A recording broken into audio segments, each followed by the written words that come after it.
Welcome to the Steve and Bobby Show. My name's Steve Williams, and I'm here with fellow host Bobby Bliatu, as we are every week. What's going on, Bobby?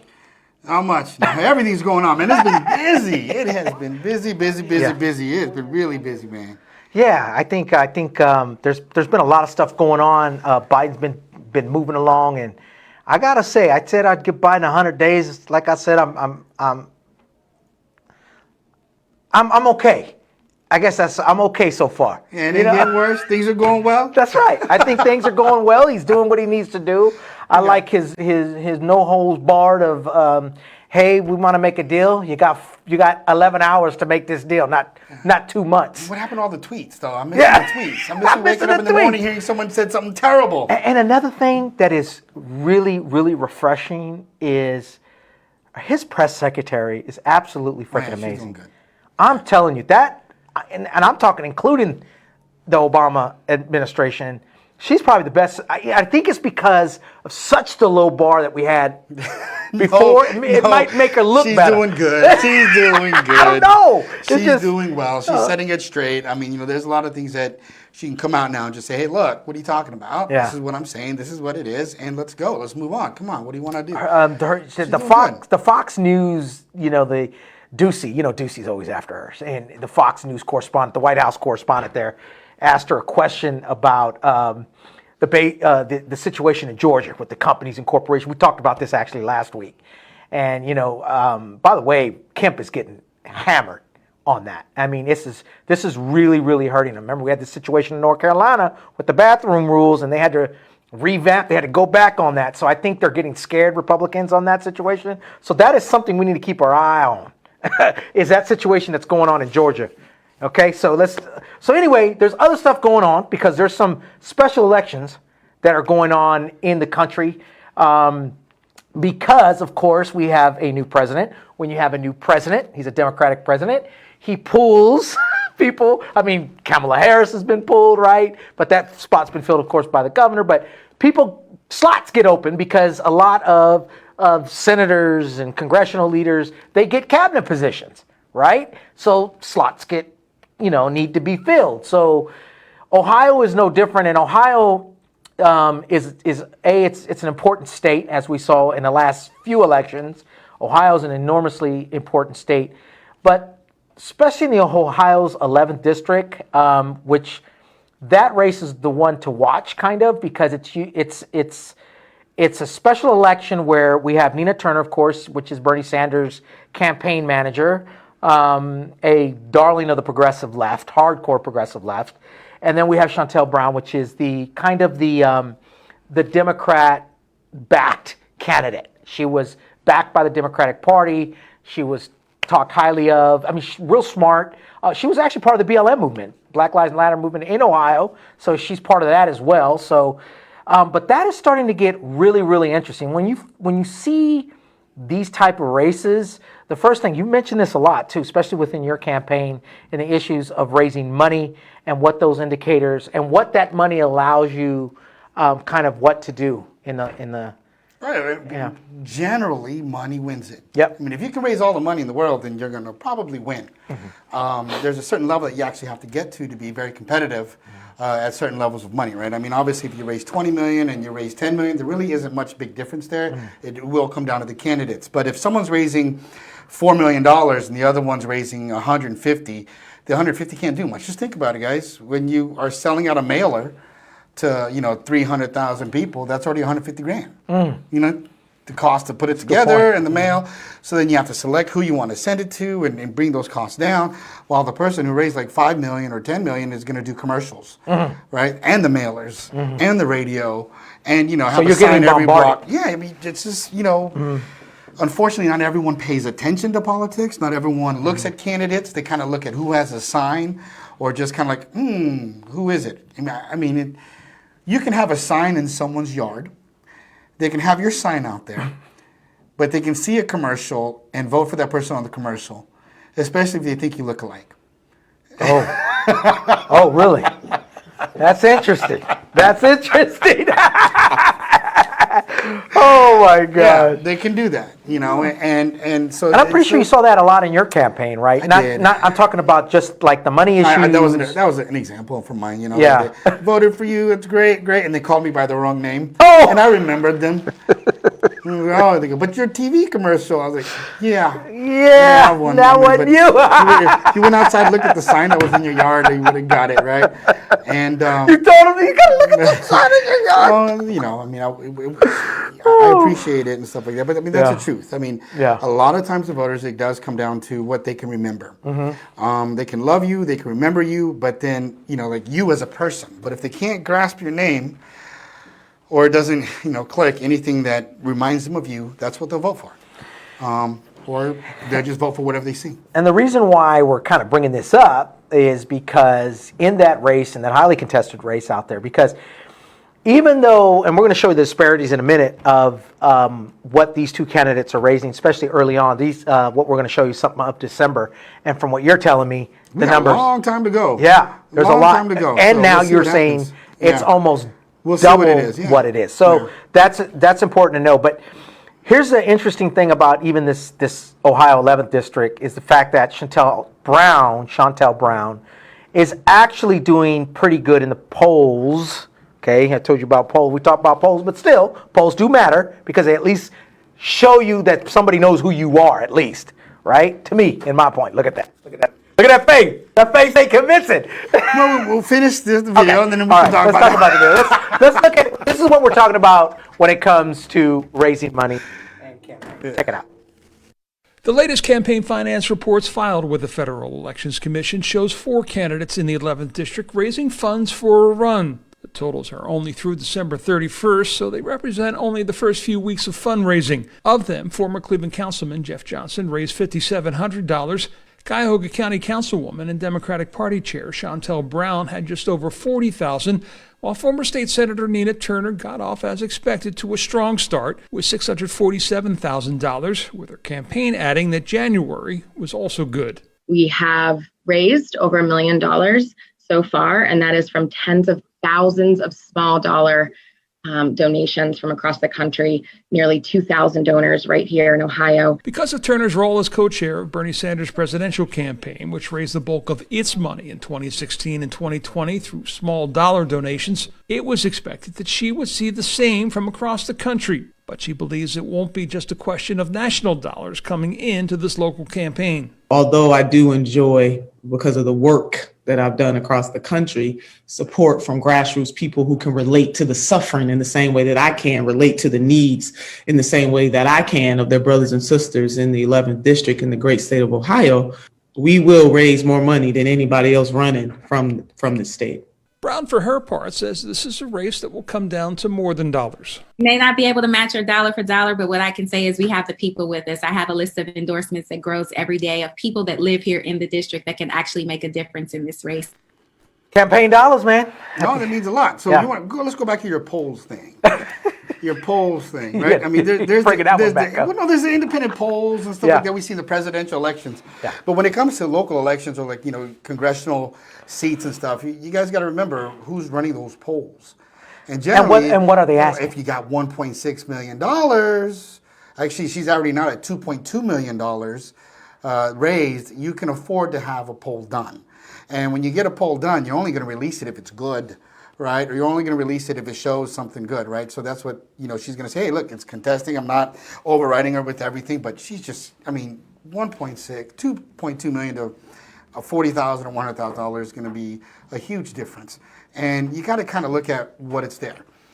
This is a race that I wasn't paying attention to until Steve brought it on to my attention, and taking the short time to look at it and looking at the video, Chantel's the Democratic Party chair. Mm-hmm. So if you're going to get the Democratic Party nomination, well, everyone already voted for you as the chair. In the state. Right. That's a good point. Generally, in your area, you may get a lot of folks that are going to be giving you the Politics is nomination, local. right? Yeah. Mm-hmm. And so we'll see. But she was the senator for that area too. On the other side, Nina. Yeah, Nina Turner was a the state senator. Mm-hmm. And I think half the district, congressional district, is where her district was too. So, it kind of is what it is. But when it comes down to it, those look like two great Democratic candidates but I agree. that money is going to be a huge difference. And I mean, She's going to need more than 40K. Yeah. You're going to need more than 40K. You're going to have to really, really, really compete. And Yeah. she knows this, though. She's the chair of the Yeah. Democratic Party. She runs these elections. She knows the game. So, you know, she's doing this, and she probably believes that she can win. And so she probably believes there's a lot of money that's going to be coming in. You know, and by the way, that seat was Marcia Fudge, which is, she got selected to the Housing and Urban Development, which is basically what HUD, which is what Ben Carson. Ben Carson was doing. So, but it's going to stay Democratic, though. It's staying a Democratic seat. Yeah, that seat will stay. It's a safe seat, that one. It's a deeply Democratic seat. So anyway, so that's basically more of not an infight. I don't want to say that because that's not. Well, I mean, it kind of is. Yeah. Right? Here's a question that was always posed to me, like, why are you doing this? Because I always felt when I was doing it, I would be the best candidate. It's the change that we need, especially the change here. It's not just getting rid of the Republican that's here.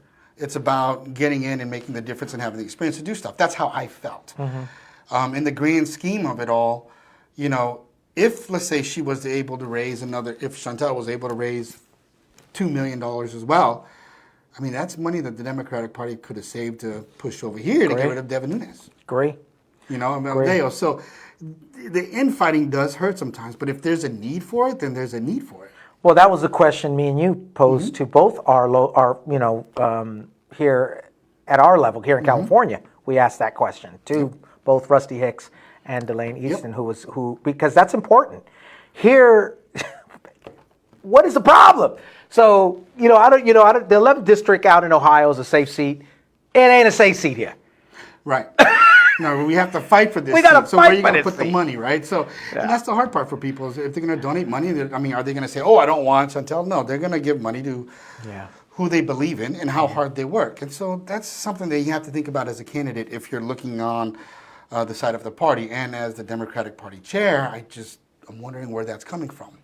Right? Yeah, and I'm kind of interested because I know that you said that Nina Turner is at $2 million, 2.2, yeah. which is absolutely impressive for a senatorial seat. That right now, House seat, yeah. it's a congressional seat? No, it's for a Senate, isn't it? Oh yeah, Congress. Oh, so she was a state senator. Now she's senator. going for congressional. Yeah. Okay, Yeah. I got you. Yeah. Okay, so Marcia Fudge was a congressional leader. 11th. Didn't I say 11th district? You sure did. And I still said senator. Okay, anyway, we're going to move on to this because I'm looking kind of crazy We're here today. just happy it's going to stay Democratic, right? Yeah, So, that's it. yeah, I'm happy yeah. that seat All stays right, Democratic. there All we right. go. So let's move on and let's talk about this thing that's on the news because we got to talk about it. It's been on the news for a week. It's been everywhere. And this is basically a scam that I'd like to call a scam that is going on in the Trump campaign. Let me tell you something. And I want to say this real quick because I want to, if at this level of the game, okay, we're in 2021. Okay, Donald Trump came on the scene pretty much around 2015, 2016. If you don't know that Donald Trump has literally scammed every single organization, every single business that he's been in, since he's been in office and since he's been running in office and out of office. Every single time he's got a scam going on. Okay? His donating to veterans took all the money. 2 million. The wall scam. Okay? The Trump steaks, the airline, the casino. We go on and on and on and on. If you ain't figured it out by now, this is for folks. I know there probably ain't that many people watching in the sense of Trump backers, but Well, this is your aha moment. come on, man. You getting scammed by Trump? Let's see what we're talking about here. I'm going to play this video for you right now. I was sure it was some sort of a scam. Last September, Russ Blatt's brother, Stacey, contributed $500 to the Trump campaign. Within a month, Stacey Blatt was bouncing checks, his bank account drained. We saw the 6 withdrawals of $500 totaling $3,000 that had been taken from his account starting in mid-September. And over the course of a month, they took $3,000. Russ had become his brother's financial power of attorney due to his brother's failing health. The Blatts realized only then that Stacey was signed up to make recurring donations to the Trump campaign. Stacey Blatt died of cancer in February. They just kept taking money out until there was no money left. And Stacey was not alone.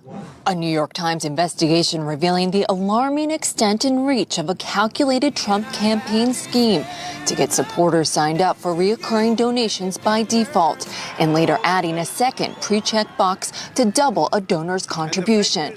According to the Times, the Trump campaign internally called it a money bomb, a tactic that experts say is intentionally designed to be easily overlooked. When supporters contributed online, a yellow box to make a recurring donation came pre-checked, requiring donors who wanted to make a one-time contribution to opt out.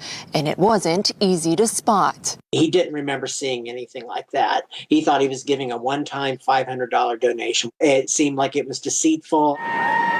Thousands overlooked it, and the Trump campaign ran with it. So look, this is not unusual. This is a typical thing that Trump, and here they had about 6 people that were caught up in this scam that are actually suing the company that's doing it. And do you realize that? Oh, I mean Winning Red? Winning Red, the company. Do you realize that all 6 of them blamed Winning Red and not Trump? So, one thing Trump does. I mean, they did let them do it, and it was their application that did do it. Yeah, but you saw Act Blue. Yeah. Act Blue is what a lot of Democrats use to raise money. So there's Winning Red and Act Blue. You can do recurring payments, and so on Act Blue there are recurring payments, but you got to actually check the box. So you're going to go, And to all those that donated to my campaign when I was running, thank you very much for checking the box when you did too. I'm still We paying didn't that. trick you to do that. It was there as an option if you wanted it or not. And so, to be fair, a lot of politicians, a lot of people in campaigns are returning money at the end when things are done by mistake. Okay, it's like, hey, I made a mistake. I didn't mean to do this. And generally, you give that money back. In this particular case, Donald Trump did return back, I think, $122 million. He did return it? Yeah, $122 million. That's a lot of money to have to He return. returned $122 million. Which means Winning Red got paid out, though. Because Winning Red also took like a 1.7 or 1.2%, fee. So they for get that everything. anyway. So what happened is but if you put your money in, you want all of it back, right? If you put 100 in, you want it back. see. So the Trump campaign returned that money. Joe Biden and also President Biden also returned, I think, $22 million back. The problem here, guys, is that the Trump campaign purposefully forced you to have a standard default of giving recurring payments.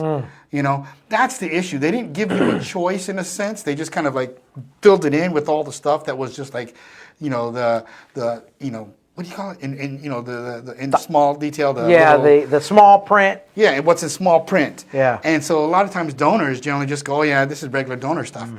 Because usually you ask, would you like to do this every month? Yeah, usually there's 2 boxes. Like you'll click, like in the Act Blue. I actually remember the Act Blue. I remember I had to click how much I wanted to donate. Then it asked me another question. So that question left, and then another one. I couldn't move forward. Another one pop up, and it said, "Do you want to do it monthly or how much?" Or maybe the first one was how much. But it asked you. Every time. Right. And this one, Yeah, it said, even to the point to where I remember. how much do you want to donate? 500, and everybody says in a little bit, thank you for doing it monthly. We'll double it every single month. Yeah. And then, Yeah, that's just. But they did that. And a lot of times the money that's also returned is that in a lot of these campaigns, there is a maximum that you can do. So let's say in Congress, it's like $2,800, it might be like $2,900 now. And if you set it up for like a $300 monthly, once it reaches over 29, Act Blue will still continue to take that money. You got to go, oh wait, stop it on Act Blue, and Act Blue would realize it. Then you got to return that money because it would be illegal to accept anything more. Right. I what's fascinating about me in all of this, and on the Democratic side as well, and the Republican side, is how much money, and take Congress out, take Senate out, let's just talk about the presidential election. How much money is involved to get a president elected? It's like the only place where you are applying for a job that you got to pay for to go.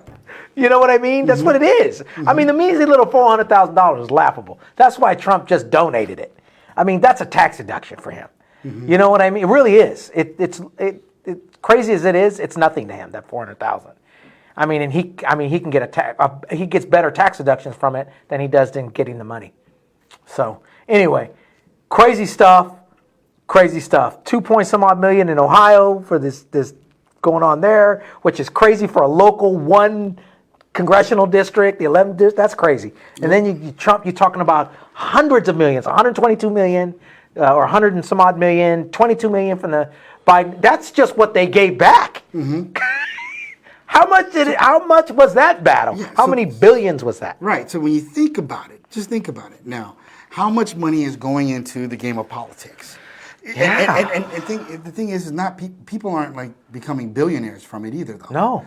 Right? Billions upon billions are spent in elections, but people aren't becoming billionaires from it. So it is paying people. People are getting paid to do this. It's people's jobs, right? And then so now you start to think about fair wages. But also we have that fight where I want money out of politics. But when I say I want money out of politics, how many unemployed people is it? It's a very controversial subject. How are you going to do that, right? And so just money out of politics means no more campaign managers, no more, people walking precincts and everything's, donation or volunteer.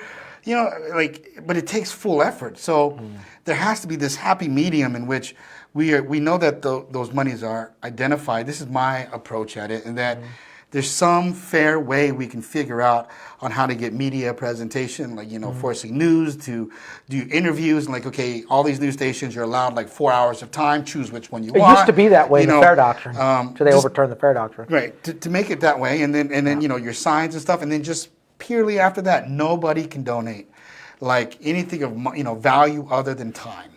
I remember as a kid, the public broadcasting network station used to be the only station that had the president, well, not the local congressional leaders, all, because they couldn't get no airtime. That's usually where it was. I'm talking about in the 70s. I still remember that. I still remember when you would turn on the free channel, the channel 24, 20, when those were the only channels. And you would have the politicians fight there, and that was basically all that I remember seeing. I don't know if my parents got flyers then. I don't know how that worked. I never saw any. People used to drive trucks and they used to have all these little neat little things. Just the way it's kind of changed and the way it's developed. And we're going to talk about this a little bit later in the sense next week about what's going on in Georgia and the big deal that because we talked about it last week a little bit, but this is starting to get really serious, especially for Kemp, which is the governor out in Georgia, and you have Mitch McConnell talking about right. And so all of these things that are happening, yep. These things are happening because these things are being exposed. Trump, as he always does, finds a loophole. There are other folks out there, and generally you're going to find it's the rich conservatives, rich folk find the loopholes, and they can expose those loopholes for their own benefit. So there are no rules right now about donations where you say it's automatic every month. You got to opt out. So it didn't really break any rules there, right? It's this kind of scam, trickery thing, but it's 100% legal. Doesn't make sense, right? So there's a lot of things that have to change. And this is how our system works. Yep. It's how our system works. And we have to change it. Unless this trickery to continue. In Britain, in the UK, their system is you're only allowed to campaign for 2 months. That is their law there. You can only campaign for 2 months. That's so hard to prove. And not only that, check this out. Not only can you campaign for only 2 months there, the money in order to go into any of your political fights has to come from the government. And the way you get qualified is by a certain percentage of voters that you get that'll vote. Because I guess they have a first term. That's how come they have so many different parties there. I know. I bet they have 11 parties there. Yeah. It's 11 or 12 parties. I campaign for 2 months. The moment you say, I think I'm going to run, you're campaigning, man. That's a hard one to do. Official. And who's going to stop you if you're a multimillionaire? I don't know the rules there. I don't know how that works. That's so hard. Just you're not allowed. The moment you take money and you start doing things, you have to actually file that you're running, right? You can't go around and say, hey, put money in my account. If I run, I'll use it. If not, I'll give it back to you. But I want to run because of this, and maybe I'm not. They call them exploratory committees. Exploratory committees. Yeah, that's exactly what I'm just going to explore to see if I'm going to do it. How much money I can raise? Can you guys all donate now? Can you all donate now? I'm going to run. We got to beat them.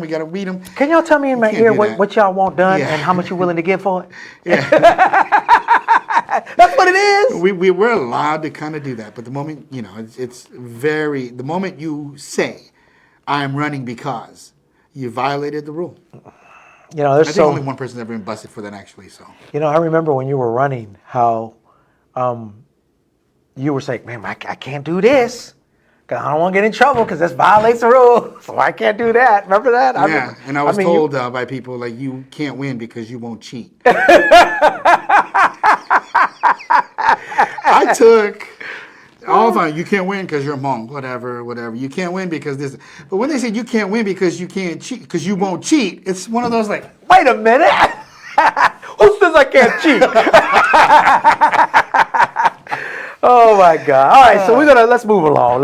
That's actually pretty interesting because, money in politics is one of the most craziest things. Mm-hmm. It is absolutely, it is fascinating. You may not think it's fascinating, like on the surface, it may. Oh man, they're just spending all kind of.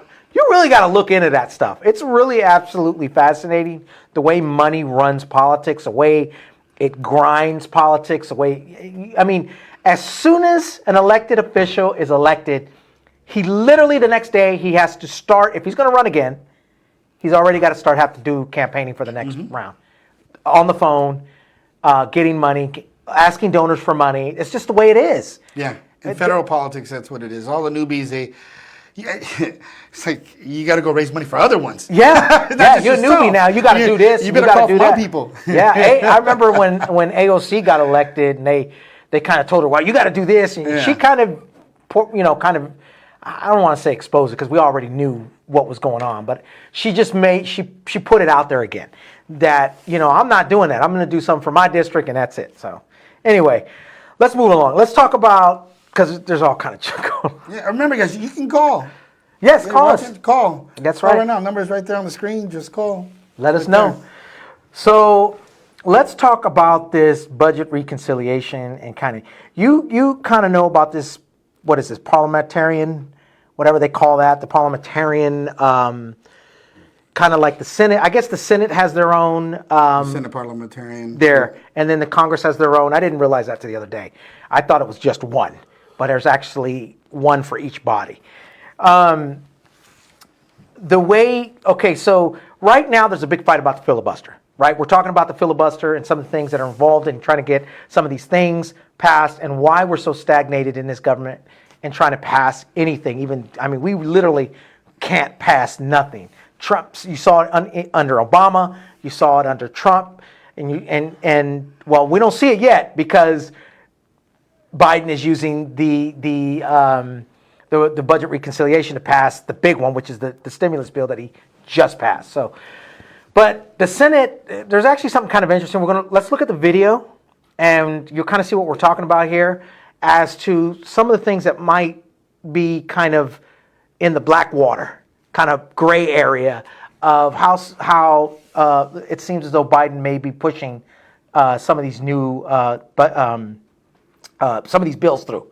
So let's take a look, and then we'll talk about it on the other side. But before tonight, the very rough, blunt political truth behind that push for the infrastructure bill was basically, we did COVID relief. We were able to do that because of budget reconciliation. We're also going to do this infrastructure bill. But then that's it. That's all we're going to be able to get to do because we only get 2 bills that we can pass under budget reconciliation. COVID was first. This is the second thing, but then that's it. So let's make sure this one, the infrastructure one, is really good and it's got everything we want in it because it is the last thing that will pass the Senate. As the last legislation that will get made in the Biden era, it is the last thing that President Biden will be able to sign. Tonight, the Senate parliamentarian just ruled that actually the Democrats can do this 3 more times this year. Wait, what? This budget reconciliation thing that we're talking about. Usually it's only once a year that you can do this. There's a budget resolution once per year, and you can do this with a budget resolution once. Schumer got very lucky, and was going to be able to use it twice this year because of a quirk about last year's budget resolution never going through. So he was going to get 2, which is a huge deal, COVID relief and infrastructure. But Schumer's staff, a week or so ago, a couple of weeks ago, apparently went to the parliamentarian of the Senate and said, hey, we've looked into this admittedly arcane rule. that has huge real world consequences for the American people. And we think actually we don't have one more thing that we can pass this year with just 50 votes. We think if you look closely at the way this rule is written, we can do this 3 more times this Congress. Which means in real practical political terms, they can do COVID relief, check, done. They can do infrastructure, working on it. And then they can do 2 more things this Congress, which means this year and next year, even if they don't get a single Republican vote. They went to the Senate parliamentarian with that proposal, and tonight the Senate parliamentarian said, yeah, I agree. Actually, you're right. So that is kind of interesting because the filibuster, if you remember, they were going after this filibuster. The Democrats were going after it. They were already, I mean, if you remember when Joe Biden got elected and they were trying to get this stimulus bill passed and they got some of that roadblock from Manchin and Sinema right, and Manchin. stuff like that, because they need 60. Well, even the Republicans, right. You're right. Even with even the Blue Dogs as well. But Joe Biden it looked like he was going after that filibuster, and it was like within the next month or two, the way he was attacking filibuster. We're going after that filibuster. You had Pelosi out there. You had Schumer out there talking about how the filibuster isn't working. You had Mitch McConnell out there saying we need a filibuster and, whatever. So it looked like they were going to go after this filibuster. But then this came out, which means that maybe they could back off a little bit. They can't back off, but yeah. But no, what I'm saying is, you always say this. What do you say? Got to pick your fight. I say a lot of stuff. What you got to pick your fight. Which one is it? Which is it? You got to pick your Which fight. one is it? Yeah. You got to pick your fights and where you're going. You got to pick your fight. You always tell me that. Hey, you got to pick your fights. You can't fight them both. You can't fight 2 things. But that Trump shows tried how that. much power when we have these things going that the outsider has, right? Manchin has gained a lot of power. We just talked about Nina Turner and her major competitor, who was the Democratic chair of Ohio. Shontel. What's her last name? Brown. Shontel Brown. And that, Manchin is supporting her. Right? And it's that power of bringing, something in the middle, saying we want these folks, we don't want to go so far left, or we don't want to be progressive, we don't want to be Bernie-crats. Well, I don't know, whatever Manchin is thinking. But that power goes into him because he brings us to that 50%. Yeah. Because in order for this to pass, it doesn't mean that, it's not an executive order from Biden. Congress still has to pass it through. Senate does with the 51%, with the 51 vote. Yeah, so right? you got Kamala. You need Manchin. So you need everybody you plus need everybody Kamala. plus Kamala Harris. And so we can get that if Manchin goes along with it. And that's how much power he has, which, by being that one person that's going to be willing to leave and talk to the other side, right? There's a lot of power there. But if you remember, Manchin was specific, especially during you the don't want the stimulus. filibuster gone. Well, yeah, that too. But he's kind of backed off on that so much. But he's saying that if the parliamentarian says that you can pass this, remember on the first stimulus, I don't know if you remember this, but in the first stimulus he was saying, if the parliamentarian says you can pass it, then I'll support it with limitations. If they say no, then no, I'm not going to support it. Remember that? Because he's all about this He filibuster. did the same thing with this. He's doing the exact same thing. Let's not get rid of the filibuster. With the construction bill. Let's stay with this one here. Yeah. We have an opportunity to change the budget, reconcile the budget for another topic, and it's got to come out of committees that are involved with it. There's a lot of things that actually, the GOP is going to pull out and stop anything that we push through. Okay, that's what's going to happen. They're going to claim Byrd's rule, which takes us back to 60 votes again. Yep. You have to get a majority if the Senate parliamentarian says that they're right. So they just have to come in and say, hey, you're changing the way things are supposed to work. A simple one vote, one senator saying, and if it was Manchin, it'd be crazy, but saying... We're having problems with Sinema right now. Yeah, but saying this is changing the intent of that particular bill which gave that funding. Because you always have to look at what bill is creating that avenue and the revenue of funding. And then you go back to that one and say, okay, we're going to change this. We're going to add to it. We're going to take away from it. And if you can say, no, you can't do this in this reconciliation because it changes the intent. And if that happens and the Senate parliamentarian agrees with you, now you need a 60 vote to win. Right? So they're gonna pull that. This is for everything. This is from what I heard, that they're not the governing body. Like they can't. They just make suggestions. So for example, if they would have said the stimulus bill doesn't meet the mustard or whatever, they don't have the authority to say yes or no. They're just saying that it shouldn't pass. Do you understand what I'm saying? No. So with the part where they're saying it doesn't meet, in the rule, it states that if They have to agree a to Senate it? person says this is not the original intent, or this is going to cause the deficit to get larger, Mm-hmm. the Senate parliamentarian can look at that. Will have to look at that. Mm-hmm. Look at the senator's complaint and say that is valid or that is not valid. Do they have the authority to say? No, they say that is not valid. Mm-hmm. They have authority to say that. Now it goes to a majority. It goes to a 60% vote Because they said that it's because not. they said it's yeah. Well, then they do have power. Right. So that's a lot of power. But they don't get to say that it will cause more. That it definitely is. It doesn't pass. They just say no. You need to make it 60 now. You won't get away with majority vote. In a sense, that's kind of how it works. Okay. So Okay. I was there's wondering how that like worked. a lot of avenues there where someone can come and challenge it, and once they challenge, if it's accepted, it's like I challenge because of this. If they accept the challenge, now you move to a 60% vote Okay. or 2/3 All right. vote. I know this is. I'm pretty sure I covered this at some point when I was in college.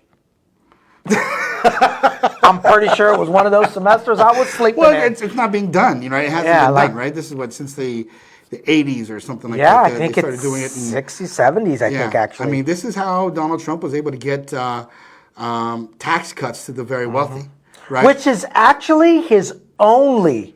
Well, no, I take that back. Because, they also used the reconciliation to get rid of the Affordable Care Act, to try to get rid of the Affordable Care yeah, Act. but they didn't get They rid didn't of it. succeed though. it. Yeah. But doing No, but what I this- was saying is, I mean, you can count the stimulus. He passed 3, right, during his tenure? 2. Was that simple majority? I wonder if that was simple majority. It didn't matter because everybody voted for it anyway. Right. It didn't matter. It Right. would have passed the filibuster anyway. So, well, they didn't care. Yeah, they didn't care. I mean, think about this. When he passed the tax, Which is his tax only stuff- major signature Right. thing for that he passed. Republicans, right? For Republicans, And the remember, whole 4-year the tenure. deficit. They're the ones who changed the rule for the reconciliation. Before it was a reconciliation where you were not allowed to raise the deficit. Yep. Okay, and you were not allowed to spend more. I think it's like spend more money on the. Oh, I remember project. that. So That was no, under Obama, though, wasn't it? yeah, under Obama, but then Trump said, no, we can't increase, we can, as long as we have no more spending, right, it's okay to increase the deficit. So they were able to come back and change the budget based off of the tax bracket changes and all the stuff that he did, the loopholes and everything, because they knew they were going to get less funding, and the deficit raised, and it was okay. So that precedent was set at that point. Yeah, I So always. it's okay for the deficit to raise according to Republicans. I always find that fascinating, especially when it comes to budgeting. How Republicans continue to they're able to continue to sell that point all the time, every year, when they are the biggest spenders by far. By far, if you consider the fact that 40% of discretionary spending goes into military budgets, you will not find a Republican that will not vote for a military spending bill. You won't, not even Ron Paul, and he's a libertarian. Every single military bill, bam. 40% of your income, 40% of discretionary spending is military. What do you call it? What do they call it? The military industrial complex, which is huge. Raytheon. Man, we had a vice president that was the CEO of KBR in Bakersfield, based out of Bakersfield.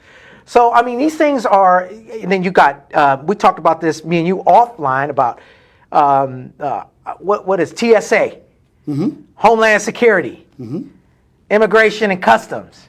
All of those, hundreds of billions of dollars of departments that was created under Republicans. I mean, hundreds of billions. This idea, this facade that they pass about that they're concerned about budgets, they're not concerned about budgets. They're concerned about what you want in the budget. You understand what they're I'm saying? concerned about you taking money from their pocket. That's right. They're concerned about their re-election. Yeah. They're concerned about where the money's, what's happening to their donors. So if That's you're what they're concerned about. If you're spending hundreds of millions of dollars for all these stuff, military complex, everything, it's got to come from somewhere. So, and at the same time, you're cutting taxes to multi-billionaires, right? Where are you going to get the money from? Let's come back to the campaign. It's going. How do you think Trump paid off the $122 million? There you Some go. guy donated back in. There you go. It's Still that in little check deficit. mark. I think that guy Trump still owes a lot of money to cities. You know, they never Yeah. paid their bills. I know Law at the end of enforcement. it, Yep. for law enforcement, for parades, for all, Yep. they didn't pay their bill. None of them. Didn't pay none of them. Are they going to pay them back? I don't know. I mean, I don't know what kind of penalties can come. I mean, I don't guess know. you could sue them for it, right? I don't know. If And the remember, company the doesn't campaign. exist, I don't know what they're going to do, right? The campaign is like a corporation. Once you close a campaign down, It's gone. it's gone. Yeah. You can't. So I don't know if he's responsible for it or what. If he just got it, you know, and that was millions of dollars. Yeah. Can't believe people still They- appreciate that kind of person. And they're still donating to his organization. Tens of millions of dollars a Why, month. guys? Why? Why? A month. Like, comment, call in, tell me why they're doing it. Why are people still doing this? I mean, all the stuff that's going on, everything that he's done. I mean, we talked about Matt Gaetz in the, off the Yeah, dome section his days last are time. limited, by the way. We talked about him last week. We talked about Matt Gaetz and Matt Gaetz with Trump and, Yep. with the trickery that's going on. I mean, this circle that happened. He actually, I Today. saw that he actually asked for pardons before. Yeah. And Preliminary Trump's saying he pardons. doesn't know what they're talking about. That's not true. Yeah, but Today. how can you admit that you just heard about these accusations in February And his department. and you asked for stuff back in December? So you knew back in December Yeah. you were under investigation. Yeah. Yep. You were a subject of investigation. You knew that you might be in trouble. And what I find ironic, even with that, and we talked about this last week, but real quick, it's absolutely fascinating that they opened this investigation in our bar. I find that actually That's right. absolutely They hid it. fascinating. They hid it. Yeah. Do you think he hit it? Yes, he hid Do it. you think he hit Yes, it? because they didn't want another thing to come up, another scandal to come up on the GOP. Yeah, because he's a big Trumper. If it happened to be Al Franken, right? If it happened to be a Democrat, you think it would have been quiet? No, No, it of would have course been not. everywhere. He would have pushed that out there, and they would have done that. It was completely partisan. Everything an attorney general is not supposed to be, right? That's what was ridiculous. He was the about same this. way under Bush. He was the It's same just- way. He was the same way under Rock. He was the one that, just to tell you, Barr, he's the one that saved Ronald Reagan from going to prison from the Iran-Contra scandal. Barr was the AG at that time. Just so you know, just so it's out there. Yeah. Same guy. So He's a hopefully- Republican go-to guy. Hopefully, we don't get any of that in this administration, but we move on and we get it done. But that's the thing we have to realize we have to hold people accountable. That we have to hold them to the standard that they presented themselves as a candidate, that they're going to do what they wanted, what they said they were going to do, and put some oomph behind it. Because I know a lot of you progressives that are watching of everything that's going on with guns and all the shootings that have been happening. We've always said we're done with thoughts and prayers. I've always said I'm done with dog and pony shows. I'm done with the executive orders. I want to see real legislation come through.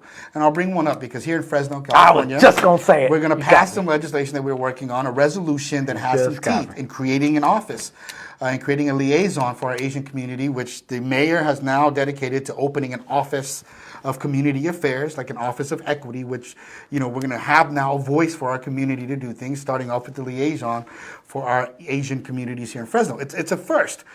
And looking into Congress, as I was looking at different bills and we're, working with groups to draft up this resolution, there's a bill right now, I think it's AB 789 in Congress right now, it's a bill by, I believe it's Congresswoman Grace Meng to expedite the investigations or examinations of COVID-related hate crimes. We just want an expedition of looking at all the hate crimes related around COVID.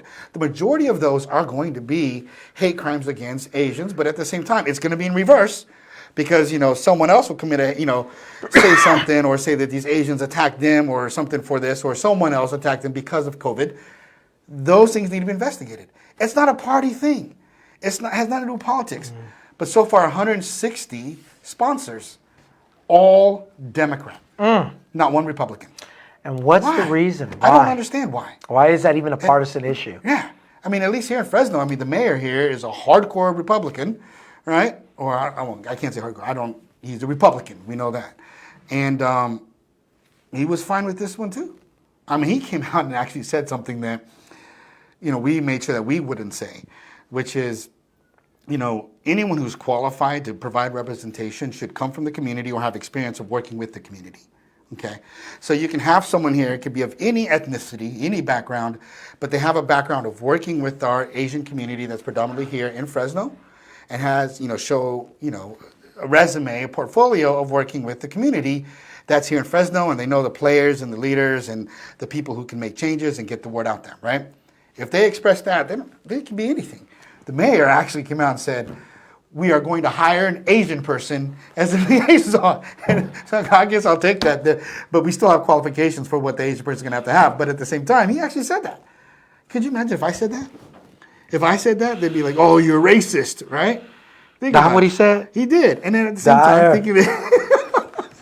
But hey, he's the mayor. He gets to get away with it, I guess, or whatever. If someone wants to say something, say it. But I think the reason why these things are important, especially what's going on here in Fresno, the thing that she was part of as well, is that the reason is, if a community is being targeted, right? If a certain community is being targeted, and there's no representation, say you just call the local police department. Maybe that local police department is just not equipped to handle that situation, and they just mishandle it because they don't understand it, right? It's important to have something that's specific to what the problem is so it can be addressed specifically. We can't have a generalization issue where there's call 911. Somebody punched me and then they said this, and this, okay, we'll just send and if you live here in Fresno, it may take you 4 days to get a cop. I'm serious. Not if it's a shooting crime, but like if it's, say, for example, somebody stole your car. I had a friend of mine, he stole his car. They came to his house 3 days later and made the report. yeah, The insurance, and for him to get the money for the insurance came before the police report. Yeah, my friend who has some great food, Tiger Bite. Tiger Bite, love that place. Very good. If you guys haven't had bulgogi tacos, these are amazing. He's got bun mi tacos. If you know what that is, yummy. But yeah, he got broken into. His place got broken into. I actually just talked to the police today about it because he called the police. Today? No, well, I talked to someone today about it to say, hey, How long man, ago was about it? complaining. So it was a week or so ago. But so what happened was basically happened like on let's say Thursday. He called on Thursday. They called him back. Said we'll get back to you. They called him back on the Friday afterwards, and then said, hey, can you go online and do it? Or you can wait for us to come out there. But it's done already. When I've called police about something, said I had it on video and this is what he was wearing. When they got out there, they looked it up and they found the person right away because they're wearing the same clothes. You know what I mean? So it's just mind-boggling that I had nobody to call. Because when he told me that, I was like, you know what? Yeah. Oh wait, who do I call? Yeah.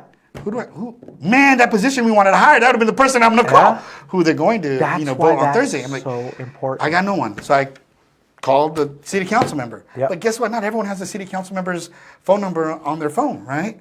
So there has to be some way for our communities to get in there. And my thing to folks is that, because I got asked this question, Bobby, does it make a difference if you have representation? It's like, yeah, it does. It does matter if you have representation in leadership. Especially in leadership. Yeah, because if you have leadership there, they don't forget, and when their lens is bigger, they can see. Mm-hmm. I said, you know what? Southeast Asians, our refugee population, among a lot of people who weren't going to the doctor. We opened up a clinic. We ended up getting tens of thousands of patients from our group. It made a difference. We were able to get people in the medical field. That makes a difference. So having someone there that looks like you, liaison, or understands you, it just means that they understand you and understand how the dynamics of your culture work and the dynamics of the groups that are out there advocating. Because if, let's say, something comes through and it's an opportunity for a new vendor, they can contact your community leaders and say, hey, tell all your folks here, here's this new bid. Here's this new thing. If they have any questions, they can call me and let them know. Because right now, how we feel, and a lot of people will say Asians are passive. Asians don't say much. Look, we said stuff in the very beginning. We fought in the very beginning. When you get it, we try to make as much noise and tell where it's wrong, but it fell on deaf ears. Because there was no representation. So what we did? Okay, we'll find another way. And you're just silent. It's like, why fight? You're not going to get anywhere. Because the door's always closed. So now we're opening up the door. and the door is open so you can get in. And it just takes time. We'll open it up. And this is for all communities. Because the next step is to get the next community member in, to get these advocate members, to get this part in this new Office of Community Affairs, this office that I call equity, and we can build this up. And I really mean it. When I said the targets are on our backs right now in the Asian community, and it's time for when the target leaves our back, we're going to do our best to make sure it doesn't land on anyone else's. That's right. And that's what we have to be able to do. You know, take this movement and go through. Please, guys, if you're out there hating on one group or another, let's try to resolve this issue first, and maybe we can do it all together at the same time. That's what I hope to be able to accomplish. Yeah, do it as a collective. Do it together. And I'm not running for office. I sound like a politician speak, but that's no. I mean, it's what we're trying to do. I mean, the show and everything else. It's just what we're trying to do. Yeah, and I think these things are important. Some of the stuff that getting some of this, just there are so many different issues in the United States right now. Really, we have a lot of problems. Biden is not going to fix them all. He's not. In fact, he's not going to come nowhere near that. He's going to fix as many as he can. I got issues with that guy too. So who, Biden? Yeah. Yeah. Why? Well, come on. Okay, so we're talking about stimulus, right? We're talking about stimulus. We're talking about infighting in Democrats, right? Yeah. So this fits right in. Yeah. I told you from the get-go I didn't like the executive stuff, right? The executive orders mean whatever. He loves those. I like how he's moving, but you know what? The Asian community, in a sense, he's kind of gone out of it, and I'm getting tired of the argument. Well, his vice president is Asian. That's not enough. Yeah. It's not enough. We had, what was one of his executive orders? No deportations in 100 days, right? There's deported? Have people been deported? I don't know.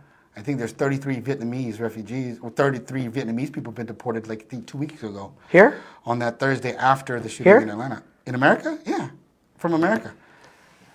And some of them were refugees, meaning in Vietnam, we have a treaty, in a sense, with Vietnam, an agreement that we're not going to deport anybody who was a refugee before 1985 from Vietnam.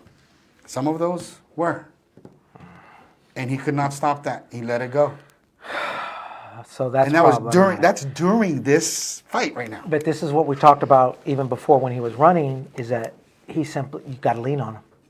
You got to lean on him. When he's not doing, if he's not doing the right thing, that's why collective voices, that's why offices, that's why local offices and national offices that are representing what's important to you, whatever your cause is important. Because listen, the civil rights legislation of the 1960s just didn't help black folks.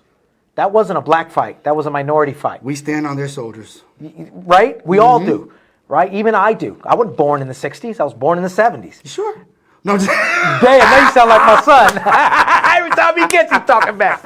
Oh, man. But anyway. But it's very true, though. Yeah, it is true. These fights are collective, and they help all of us. All of us. So when you see something that's happening that should not be happening, no matter what it is, no matter where the hate is, no matter where it is, hate, period, H-A-T-E. If you see it, you need to do something about it, or you need to do something that's going to help that situation get better. All together, collectively, even if you're scared to help that particular situation. Right. We're not going to keep quiet anymore. Nope. I mean, I love the youth. They are speaking up. We're not going to let them get shut up. We're not going to do it. So we're standing up. We're doing things. Here in the state of California, Phil Ting passed in that budget in February, money to go to stop AAPI hate. It was amazing to watch The Good Doctor, a TV show the other day. They talked about Stop AAPI Hate. I mean, bring attention to this fact, and then we're going to be able to, do our very best to force people to get things done. And that's what we have to do. Voice up, because your voice actually means something. This is... Ted Lieu was just talking about that. Ted Lieu, I was on the way here. Ted Lieu was on on Sirius XM, talking to Michelangelo or somebody, and he was expressing a bill that they're passing in Congress where he has a lot of congressional backing. Few Republicans as well. Yeah, okay. So it isn't the COVID one. No, not the COVID one. Right. This is some bill that he called it dang, it kills me because I had it written down and I left it in the car. But it's a bill that they're passing that's targeted in a lot of this API. And listen, this Asian hate stuff that you're saying ain't new. It's not new. This is not new stuff. It's in the limelight. I think thanks to Trump, it's in the limelight. in the sense of he made it worse, but he also enlightened it. He made it brighter, and that bright light when Biden was running and Kamala Harris were running, and they made a specific. I mean, they were specific in Asia. You never hear that. You never hear them specifically say, okay, we need to stop this Asian hate. And remember, they were doing that in the speeches when they were in D.C., when they had all the cars, if you remember, for the COVID. That's what they were talking about. Both Kamala Harris spoke about it, and so did Joe Biden. So that's good. Now it's we got, like you say, he's doing something you didn't like, we got to lean. This we is got the to time. we got to do what we got to do in our local areas. Yeah, but you're doing that. The more you do in your local areas, the more power that your supervisors or your commissioners or for the county and then your congressional members will actually see that you hold. Right? Then they'll be, okay, we got to do something. Because if you look at the people who are sponsoring these COVID-19 related hate bills and stuff, they are in areas where they're getting a lot of these complaints. Right? And people are speaking up, and these people are making changes in their city council, in their county ordinances, and they're getting them to condemn stuff. I mean, we have it in this resolution to condemn white supremacy. And that's something they don't ever do. Fresno is going to condemn white supremacy. And that, again, I'm being hopeful it passes tomorrow. I'm pretty sure it will. Yeah. I'm hoping it passes 7-0. We have 7 city council members. It should be 7-0. Who would vote against it? Oh, hopefully nobody. I'm not going to say anything. Hopefully all of you, if you're watching city council members, you vote for it. I have no doubt each and every one of you will vote for it. And you know what? But if they don't, I don't know why. Why would you vote against it? You know, it was very, I love the strength of the young folks too, because they're like, we need white supremacy. I'm like, oh man, we're gonna take these people on like this. Yeah. And I was the one that I will say it'll be the little bit of the weaker one saying, if we don't have to put it in, we don't have to go. But if they have a problem, if they're not white supremacists, why would they have a problem? Like, that's true. That's a point. That's a good point. put it in there. Let's see. And you know what? They took it. That's awesome. So it's in the resolution. Hopefully it doesn't get changed or amended, and it passes unanimously. But these fights you have to take, guys. Voice it. Voice your opinions. Put it out there and let people hear it on all of these areas. Because when we talk about which Democrat person to take Congress, or we talk about which politician is stealing money from folks, or where you're talking about the stimulus package and budgets where it's going to come through, what you say actually matters. And right now, we shouldn't pass, we shouldn't put a reconciliation out there just because we can. It needs to be well thought out, and we have the time to do it, okay? And we need to do that and get that done. And by the way, that stimulus package that was passed has a 62% Republican approval. And the Republicans know it, and they know Biden is very popular. I mean, listen, when you give money to people, it's popular. Even during the Trump administration, it's popular. Okay? So these fights are serious. These fights are, it's every day. Right. These fights are every day. And they got to be local. Politics is local. Politics is local. It is local. And here, where we're at, and what we're doing here locally, the fight that you do where you're at may have to be targeted differently, right, in your district, depending upon what your layout, demographic layout, and geographical layout is. Maybe it's different where you're at. You may have to fight it at a different angle, a different way. Someone that's in Magnolia, Mississippi, may have to do something different that's in Delhi, California, right? It's different wherever you're at. He said 2 places. I should not know where they are. That was the whole point of it. I know, but I do know. It's just crazy. But, oh yeah, okay, wow. Those are 2 places. I don't think most people know that they exist. That's awesome. I bet y'all look them up though.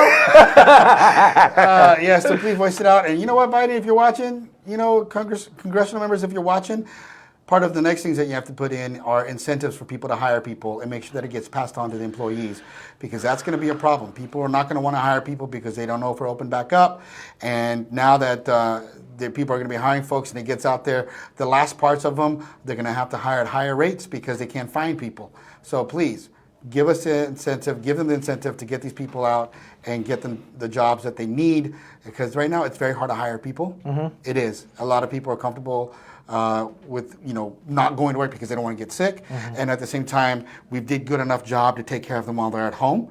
And so now as jobs are opening up and people are taking them and they're getting comfortable with this, people are going to be able to get more pay. And some people are scared to open up jobs because they don't know if they can sustain.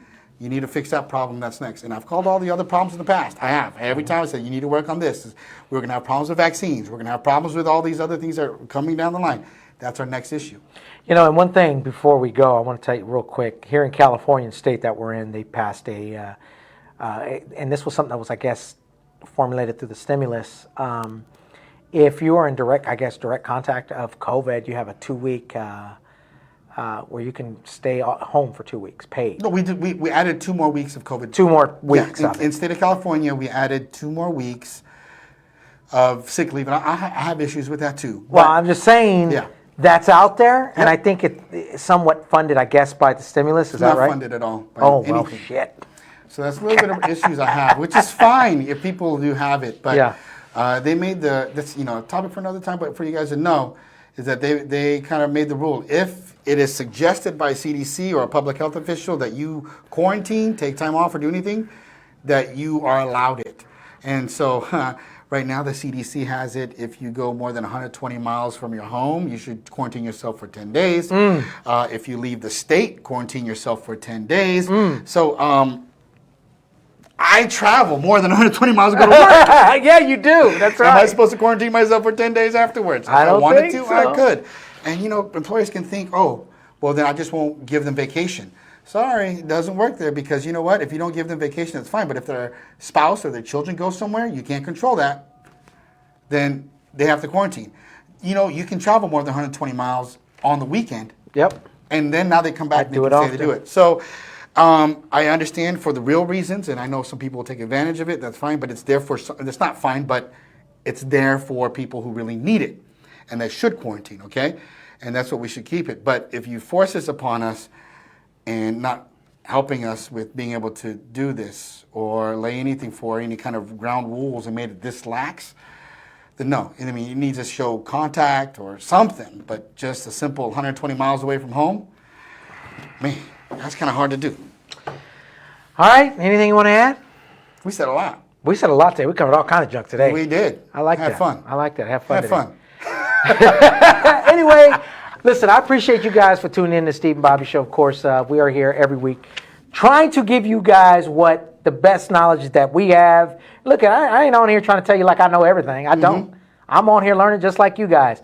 Sometimes I talk to Bobby, and Bobby tells me something. I'm like, what? And I got to go and look at it, and I got to go look it up. He does it to me, too. He said, Bobby, you know this? I'm like, no, but I guess I'm going to go find out. And that's the great thing. If you enjoy politics and you enjoy, you want to know actually what's going on and where your kids are going to be living and what kind of society you're going to be living, then you got to know these kind of things, right? Yep. So, and it's a learning process. So you know what? I do have something. Yep. We're about to go right now, but please, if you comment, if you're watching it and you made it this far, if you just looked at the end, whatever it is. We've been trying to do this Wednesday night, going live. We want you guys to call. If you think there's a better time to do it, give us your opinion. If we should change, we want as much interaction as possible because we really, really, really want to hear from you. So please, if you can, comment, hit the like button, watch the shows, and tell us what you think. All right. Thank you for watching. Appreciate you guys. See you guys on the other side.